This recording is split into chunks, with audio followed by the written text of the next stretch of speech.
থাকিয়া কি পেলাম আমি জীবনে,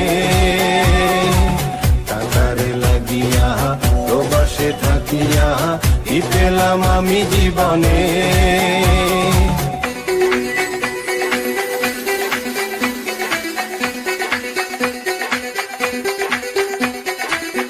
কষ্টের মাঝেও মালয়েশিয়াতে এসে কিন্তু আমরা সুখের থেকে এত সন্ধান মেলেনি, কারণ আমরা সকলেরই পাসপোর্ট ছিল প্রথমে, কিন্তু এখন সবাই অবৈধ।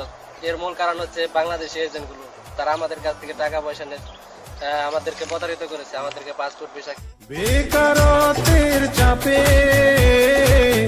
আসতে হলো প্রবাসে, বেকারত্বের চাপে আসতে হলো